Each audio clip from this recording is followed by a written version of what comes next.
I am Jeremy Morgan from Pluralsight, and I'm here at Link 2022, and I've got some guests with me who were guests at our conference. So Link 2022, this is the first time that we've done this event, and our developer relations team, we kind of got together and said, what kind of event would we actually like to go to? And one of the things that we brought up was that we love hallway conversations. So the big keynotes and stage presentations, things like that are great. Breakouts are great. But what we really like is when we go out in the hallway and start talking with other people and meeting them. And so we kind of had a challenge, like, what if we just made a whole conference that's basically a hallway track? And it seemed very ambitious at the time, and we were a little bit nervous starting out whether it was going to work out. But by the time we got here, we had a solid plan. It worked out great. I've been surprised personally in many ways.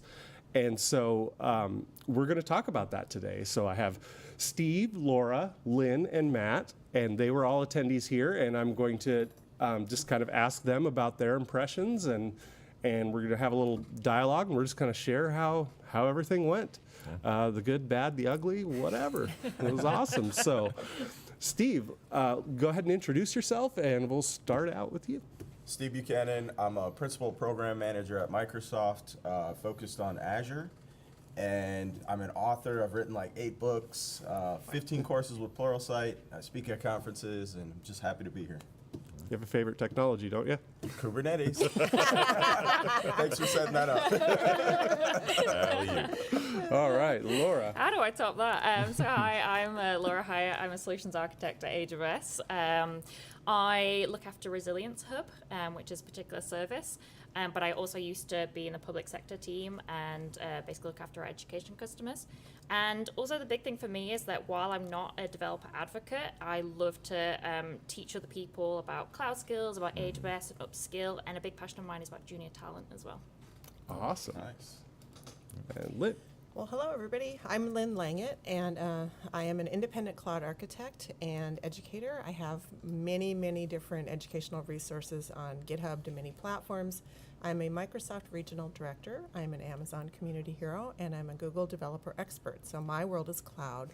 And I have to say, one of the coolest things about this conference is I met you, and you live in my same city. Yes. And isn't that funny That's that, cool. that I met you here? So thanks for that. That's awesome.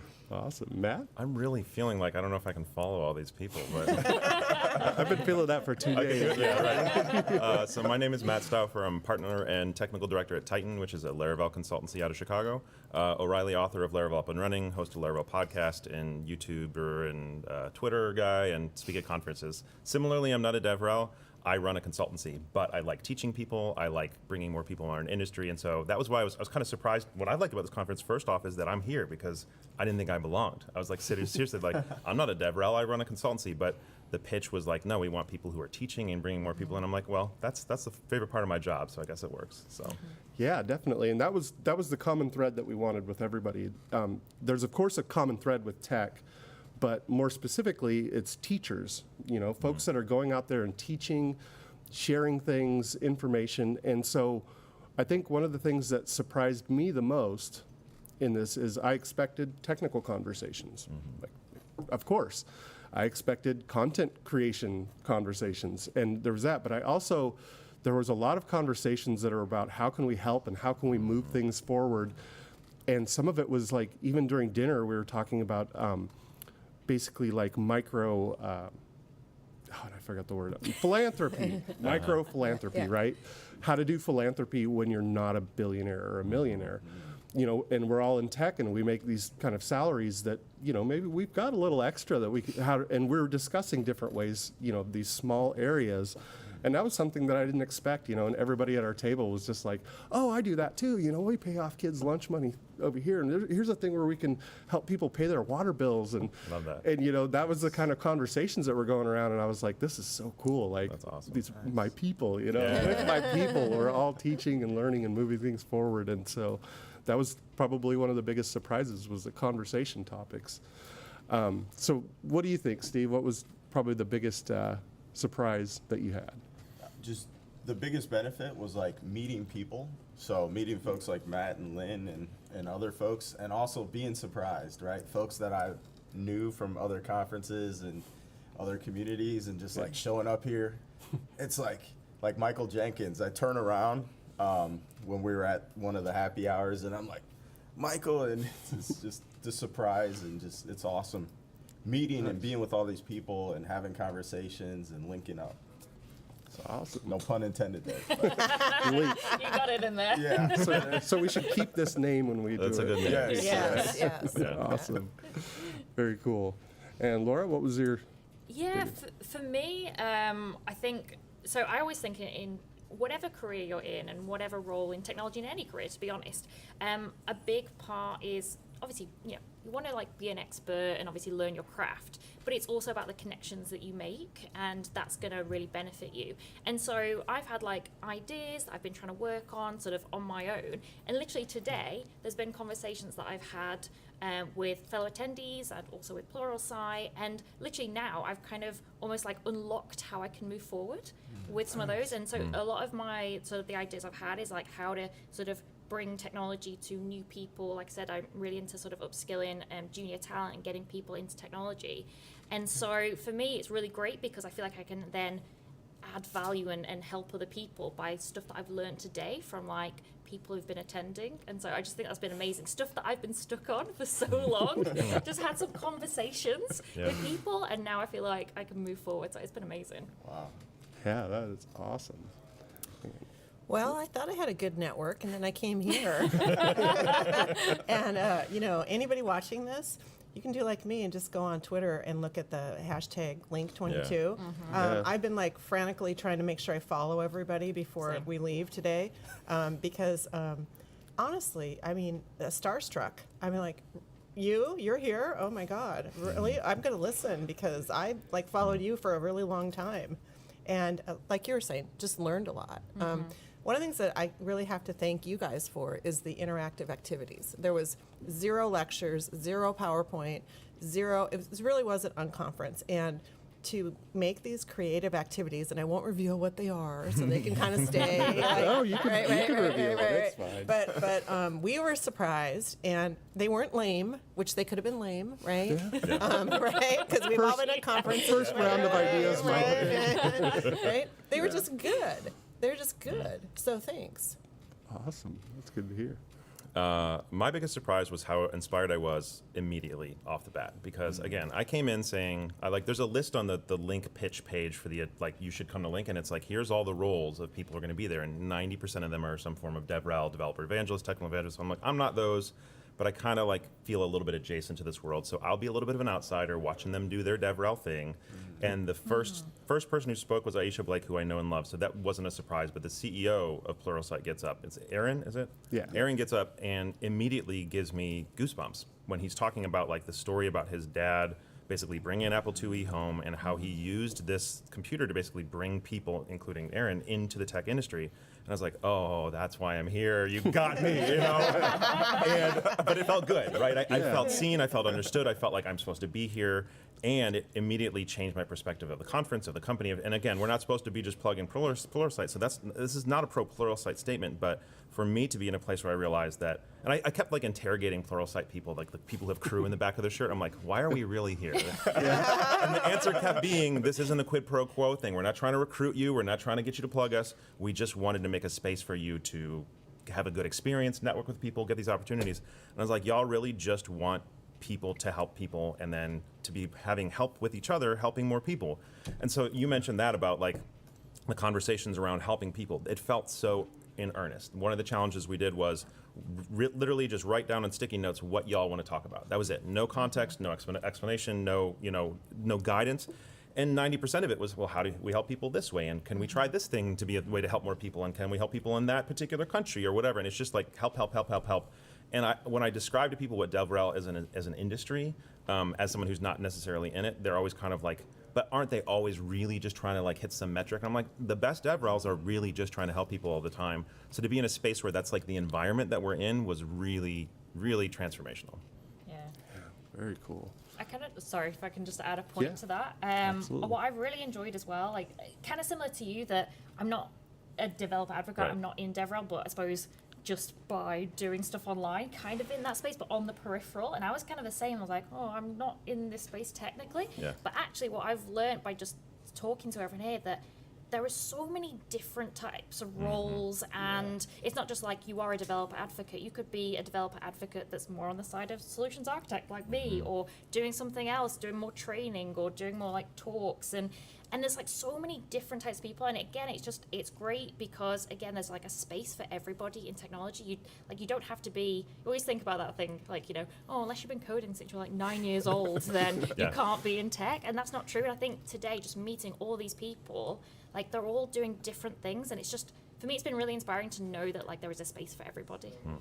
Yeah, and I want to add on to what they both said. So it's really great to see Pluralsight invest in this and not just bring authors, right, to this conference. Like there are folks that aren't authors. There are folks that have very high follower counts. There are folks that have very low follower counts. You got people from all kind of walks, right? And that's great to see Pluralsight like invest in that. And that means that Pluralsight is investing in community and not just like self-serving, like we're gonna bring our authors together, right? And just the exposure and like you mentioned, the starstruck, like there's people here that I haven't met that are on Twitter that do some pretty amazing things and at conferences and stuff, and it's like just being here and being able to network and soak up knowledge has been amazing.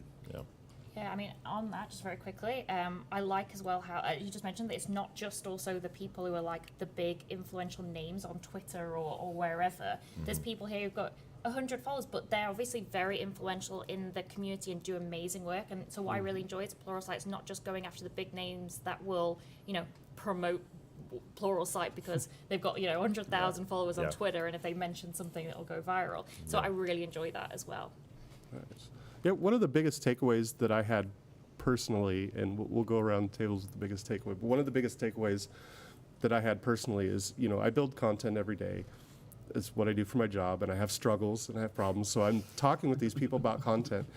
And, I've, of course, looked at this list, and all of us on the team have looked at this list. We knew who, they were, and I'm just like, well, here are the professionals, right? Like, here are the people who really know how to do it, really know how to lay it down. I'm going to talk to them and see, how they do things so easily and fluently, and found out that they struggle like I do. So it was a really cool personally to be like, it takes me so long to do this. And a lot of people are like, yeah, that's, us too. And I'm like, really? Because I just assumed you built a half-hour video a day, and you wrote a chapter a day in your book. So, so for me personally, my biggest takeaway, I think, is that we're all working hard, and we're all doing it for the same reason. We're all being driven by teaching other people and learning. But it was kind of nice to know that I'm not the only person struggling and things to build content. And so, what about you all? I guess we'll start with Steve. Yeah, you bring up a good point. There's a lot that goes into creating content. You have to know the tech first off, and then you have to be willing to put yourself out there. And for anyone that wants to get started with blogging or creating content, just get started and do it. The communities are so welcoming. That's what I discovered early on when I was hesitant about starting to blog. But there's so much time that goes into creating the content. Even if you're just preparing a talk for a conference, if you're writing a book, there's a lot of late nights. You lose a lot of sleep. Creating courses, anything you do. And I really enjoyed having conversations with other folks that are creating content and just kind of learning, okay, same struggles. I consider myself kind of new to this. Even after 15 courses, there are folks that have hundreds of courses, right? And so they've been doing it for a lot longer, but finding out they have the same struggles is amazing. And then also getting tips on what they do and how I can improve my process and what I do. Yeah, definitely.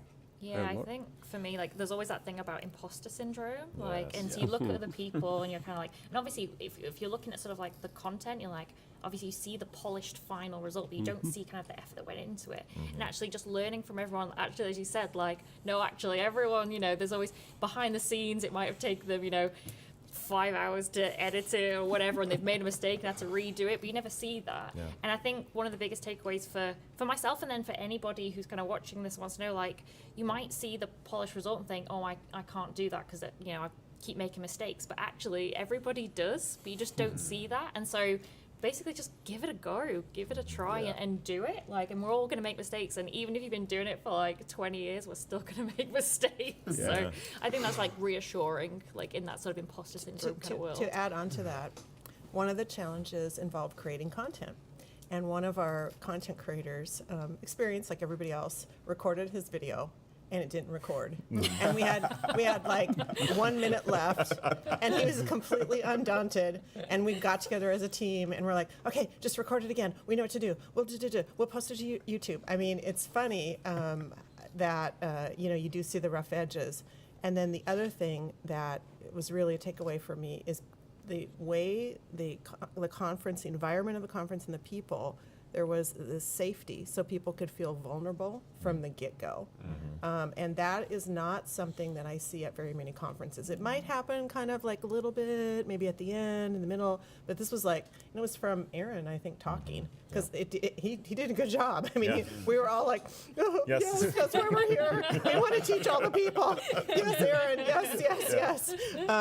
But it established kind of the basis, and everybody from the beginning. And then we had some boundaries around the first exercise to be respectful and everything. So, there's kind of a light sort of guidance that for those of you out there when you're attending or building conferences, there is, if you put effort into it, this is achievable. Because I think too often in tech, it's just like, well, those people don't have EQ. They're a bunch of nerds. They don't want to talk to each other.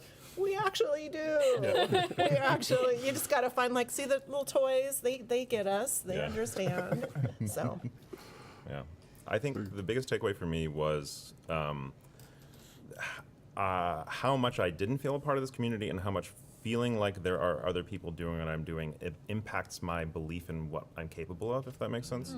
I don't know if anybody else, I'm sure some people feel this and others don't, but I think the value of having, I know tribe is overused, but having a value of having other people who are doing the same thing, who you feel like you can reach out to, who you've heard say, I have these same struggles or I have these same motivations even, I think has been incredibly helpful for me, just feeling a little bit less like I'm just paving a path and hope I'm doing it right because I don't have any idea what I'm doing, to wow, there's an entire group of people who have similar values, and it's not perfect overlap, but I was very surprised by how much impact that made on my confidence about what I'm doing and where I'm heading and all that kind of stuff. And so I think the biggest takeaway would be just how much impact it can make to have a group of people who you feel really aligned with, even if they're not in the perfect segment of the industry or the exact same title. Feeling like you're doing the same thing can really make a big difference. Awesome. So I think to wrap this up, we'll give some final thoughts to everybody watching, and I'll start.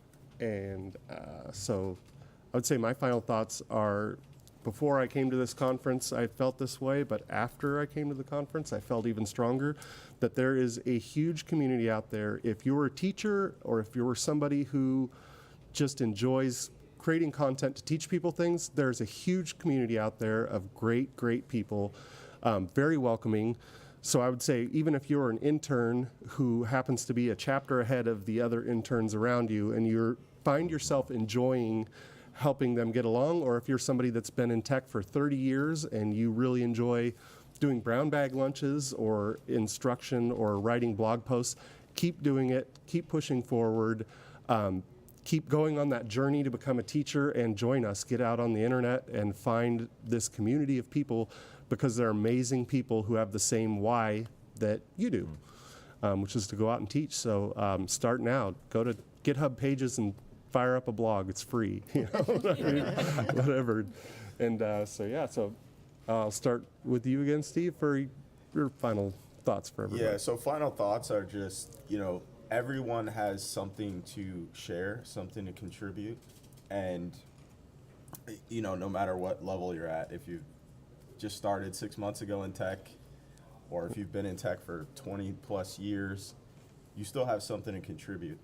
And just get started, right? Whether it's a blog or, maybe speaking at a user group or going on a podcast, or, there's going to be value in what you share, and someone's going to find value in that. And so just get started. Awesome. I think for me, the sort of what I want to share with everyone is that you don't have to do what everyone else is doing as well. Everyone has a place, And so you might think, oh, but everyone's doing this amazing thing and I'm not very good at that, like whatever technology it is or whatever. But actually, your experience and what you bring to the table is value to somebody else. And so you can like add value there. So you don't have to do what everyone else is doing just because that seems like the popular thing.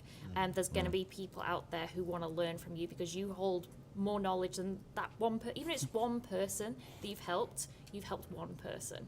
And so I think that's really important. Awesome. Okay, I'm going to talk to the women because I've been doing this for a long time. 5% of the contributions on GitHub are women. Let's change that. Just commit it. Just commit it. Start small. You know, if you want to be part of an open source project, work on the documentation, and the committers will really appreciate it. Also, in terms of sharing technical content, my little hot tip here is to use microblogging platforms like dev.to.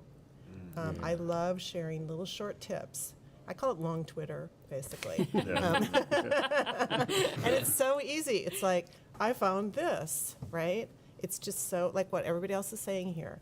Just share the little tips and grow the knowledge. And ladies, just commit. I know we haven't mentioned this yet, but some of the things that y'all said kind of triggered this thinking about this.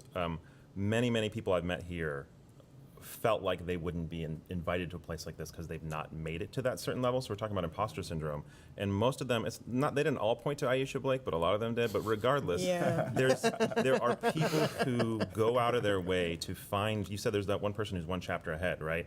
There are people who are going out of their way to find that person who was one chapter ahead, and then to resource them and connect them and stuff like that. So I think for those of us, even if I feel like I've only been doing this for a minute, or you've been there, we have prominence, we have power, we have position, we have reputation that we can also pass off to other people. So I'd say for those of us who have even in some modicum of reputation, there's a lot of examples that I've seen happen at this conference of people who either have those stories or who are doing, like the number of times someone say mentee.